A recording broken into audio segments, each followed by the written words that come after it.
വ്യക്തിപരമായിട്ട് പി.എഫ്. മാത്യൂസ് എനിക്കും വളരെ പ്രിയപ്പെട്ട ആളാണ്. അദ്ദേഹം ഒരിക്കൽ എഴുത്തിനെക്കുറിച്ച് എന്നോട് പറഞ്ഞത്, നമ്മളൊരു കഥ എഴുതുമ്പോൾ അത് ഉടൻ പ്രസിദ്ധീകരിക്കുകയല്ല വേണ്ടത്. 2-4 വർഷം നമ്മളുടെ കയ്യിൽ വെച്ച്, അല്ലെങ്കിൽ ഏറെ നാൾ കൈ വെച്ച് അതിനു വേണ്ട എല്ലാ കുറ്റങ്ങളും കുറവുകളും പരിഹരിച്ചതിന് ശേഷം മാത്രമേ വായനക്കാർക്ക് കൊടുക്കാവൂ. കാരണം നമ്മൾ എഴുതി പ്രസിദ്ധീകരിച്ചതിന് ശേഷം 3-4 വർഷം കഴിയുമ്പോൾ നമ്മൾ ആ കഥയെടുത്ത് നോക്കുമ്പോൾ അത് വേണ്ടിയിരുന്നില്ല എന്ന് നമുക്ക് തോന്നരുത്.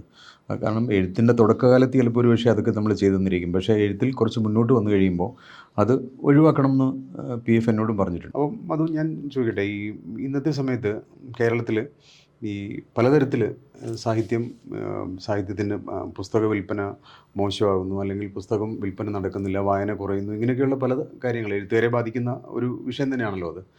അത് എനിക്ക് തോന്നുന്നത് നമ്മൾ 90കളുടെ തുടക്കം തൊട്ട് നമുക്കറിയാം, നമ്മൾ ഇഷ്ടപ്പെട്ട പുസ്തകങ്ങൾ വാങ്ങി വായിക്കും, അല്ലെങ്കിൽ നമ്മൾ ലൈബ്രറിയിൽ പോയി എടുത്ത് വായിക്കും, നമ്മൾ ആൾക്കാരോട് വായിക്കാൻ റെക്കമെൻഡ് ചെയ്യും. പക്ഷേ ഇന്നത്തെ സമയത്ത് ഈ സാങ്കേതികമായി വായന മറ്റ് ആ രീതിയിലേക്ക് മാറിയത് കൊണ്ട് തന്നെ ഈ പുസ്തക വിൽപ്പനയാണ് എഴുത്തുകാരുടെ നിലനിൽപ്പിൻ്റെ ഒരു പ്രധാനപ്പെട്ട ആധാരം എന്ന് വേണമെങ്കിൽ പറയാം.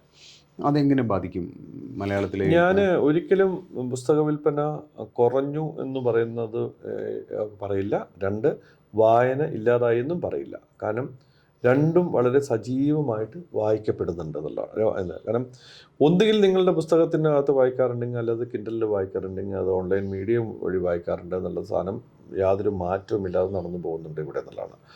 ഞാനൊരു കാര്യം കൂടെ ചോദിക്കും. ഇത്രയേറെ പ്രസാധകർ ഇവിടെ ഉണ്ടാവുന്നുണ്ട്, പല പ്രസാധകരും വലിയ പ്രസാധകരും ഉണ്ടാവുന്നുണ്ട്, അവരെല്ലാം പുസ്തകങ്ങൾ അച്ചടിക്കുന്നുണ്ട്. പക്ഷേ ഞാൻ ഒത്തിരി കാര്യം പറയും, നമ്മൾ ഈ പതിപ്പുകളുടെ എണ്ണത്തിൽ കണ്ടുകൊണ്ട് പരിഭ്രമിക്കേണ്ട ആവശ്യമില്ല എന്നുള്ളതാണ്. കാരണം ഇപ്പോൾ കംപ്ലീറ്റ് POD ആണ്, പ്രിൻ്റ് ഓൺ ഡിമാൻഡാണ്. നിങ്ങൾ 100 കോപ്പി അച്ചടിക്കും, 200 കോപ്പി അച്ചടിക്കും. 100 കോപ്പി അച്ചടിച്ചിട്ട് 200 അത് കഴിയുമ്പോൾ 1-ാം പതിപ്പാകും. അടുത്ത് 200 കോപ്പി അച്ചടിക്കുമ്പോൾ 2-ാം പതിപ്പാകുകയും 1000 കോപ്പി എടുക്കുമ്പോഴേക്കും 10-ാം പതിപ്പാകുകയും ചെയ്യുന്ന തരത്തിലേക്കുള്ള PODയുടെ കാലത്താണ് നമ്മൾ നിൽക്കുന്നത്. എഴുത്തുകാരുടെ ഇടയിലും ഉണ്ട്, വളരെ കൃത്യമായിട്ട് അറിയാം. അവരാദ്യമേ പറഞ്ഞുകൊണ്ട് നമുക്ക് 500 കോപ്പി അച്ചടിച്ചിട്ട് പണ്ടൊക്കെ ഉണ്ടായിരുന്നു 1000 കോപ്പിയും 2000 കോപ്പിയും ഒക്കെ അച്ചടിച്ചുകൊണ്ടായിരുന്നു 1-ാം പതിപ്പ് ഇറങ്ങിയിരുന്നത്.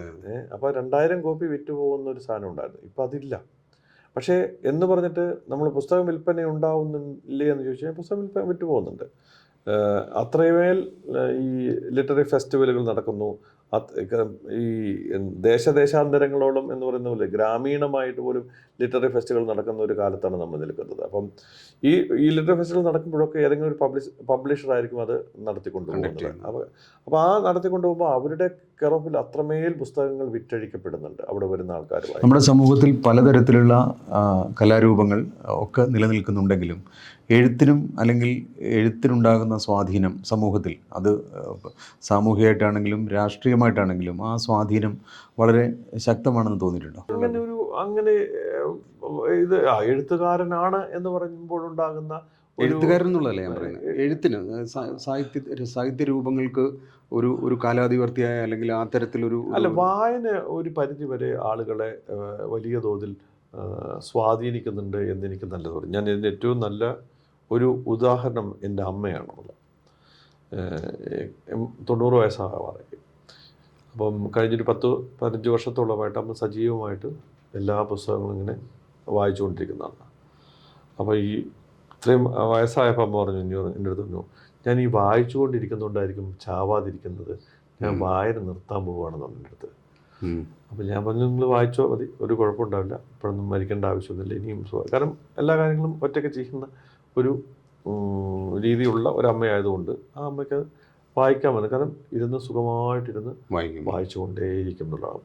രാവിലെ മുതൽ തുടങ്ങുന്നത് രാത്രി മുതൽ വരെ ഇരുന്ന് വായിച്ചുകൊണ്ടേയിരിക്കും. പുസ്തകം കൊടുക്കും. 10 പുസ്തകമൊക്കെ ഞാൻ എടുത്തു. ഞാൻ യാത്ര പോകുമ്പോൾ ഒരു 10-15 പുസ്തകങ്ങൾ എടുത്തു കൊടുക്കും. അത് ഞാൻ തിരിച്ചു വരുമ്പോഴേക്കും അത് വായിച്ചിട്ടുണ്ടാവും, തീർന്നു എന്ന് പറയും. ഇരുന്ന് വേറൊന്നും ചിന്തിക്കാതെ ഇരുന്ന് വായിക്കുന്നുണ്ട്. അപ്പോൾ എനിക്ക്, കാരണം ഈ കഴിഞ്ഞ കോവിഡ് പീരീഡിലൊക്കെ നമ്മൾ പലപ്പോഴും ഒരു റൈറ്ററെ തീർക്കുകയായിരുന്നു ചെയ്തത്.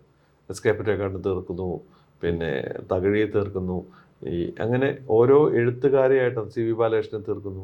അങ്ങനെ പല എഴുത്തുകാരുടെയും കൃതികൾ മുഴുവനായിട്ട് ഞാൻ വാങ്ങിച്ചു വെച്ചിട്ടുണ്ട്.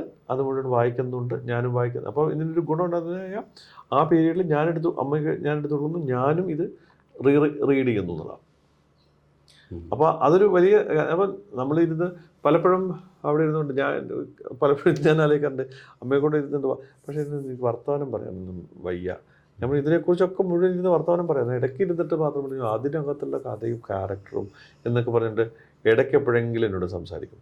പക്ഷേ വളരെ സന്തോഷത്തോടു കൂടി ഇത് വായിക്കുന്നുണ്ട്. അപ്പോൾ വായിക്കുന്നൊരു തലമുറയെ കൊണ്ട് ഞാൻ എൻ്റെ അടുത്ത് കാണുന്നത് തന്നെയാണ്.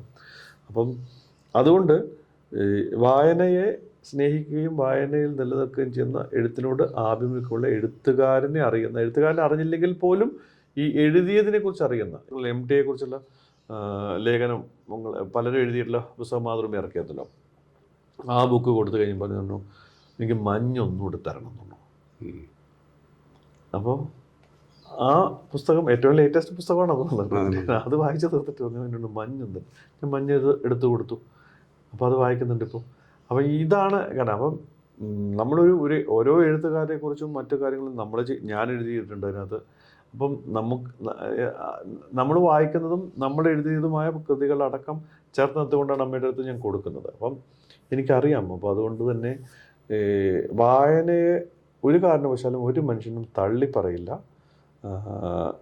തള്ളിപ്പറയുന്നവൻ തീർച്ചയായിട്ടും യാതൊരുവിധ സെൻസ് ഇല്ലാത്ത ആളായിരിക്കുമെന്ന് മാത്രമേ ഞാൻ പറയുള്ളൂ.